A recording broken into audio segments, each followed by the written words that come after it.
Le président de la République, dans son discours adressé à la nation le 28 novembre 2024, à l'occasion de la célébration de la proclamation de la République du Congo, s'est accentué sur l'insertion professionnelle de jeunes où il demande aux FONEA ainsi qu'aux FIGA de fournir plus d'efforts afin de faciliter l'employabilité des jeunes. S'agissant du titre foncier, le président de la République a martelé sur la situation des terres au Congo. La thématique agricole est évidemment indissociable de la question foncière, objet récemment de polémiques politiciennes avec la prétendue cession-vente des portions de notre territoire à des étrangers.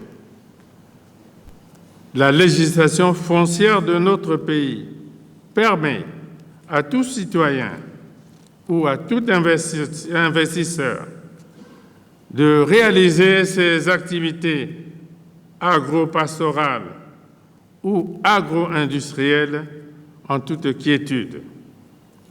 Les réserves foncières de l'État, distinctes des terres coutumières, contribuent à la diversification de notre économie et sont à la portée de tout investisseur congolais ou étranger régulièrement établi au Congo.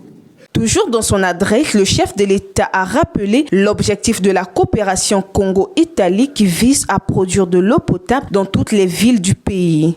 Les grèves à répétition sont aussi les préoccupations que le chef de l'État a soulignées en exhortant les autorités des structures publiques et privées à un dialogue.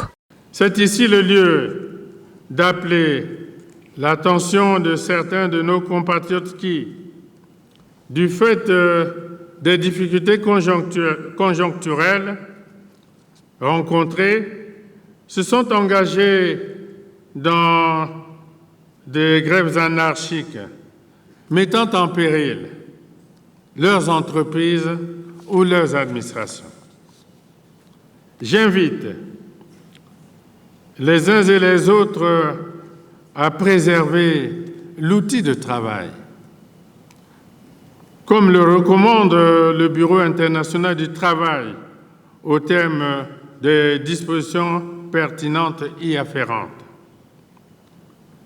La même exhortation est faite aux agents de l'État, particulièrement ceux évoluant dans les établissements à budget de transfert et qui, face aux mêmes difficultés temporaires que connaît le pays, trahissent leur éthique et le sens du devoir en initiant ou en favorisant des grèves à répétition.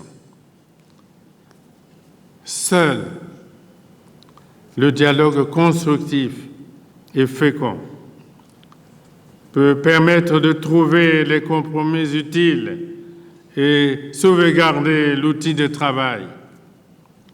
J'appelle au dialogue toutes les parties impliquées dans les conflits professionnels. Le président du Parlement a félicité le président de la République, Denis Sassou Nguesso, pour son brillant discours. Nous venons d'écouter un chef d'État plus qu'engagé à porter haut la voix du Congo dans le concert de nations. Ce qui se fait chaque jour au gré de vos voyages à l'étranger.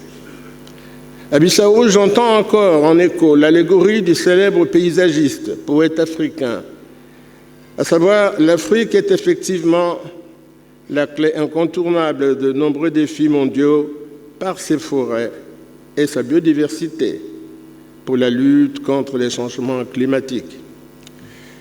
Ici, je vois Denis Sassou Nguesso, vent debout, dans son combat acharné contre le réchauffement climatique. Rappelons que c'est le 28 novembre 1958 que le territoire du Moyen Congo fut proclamé République du Congo.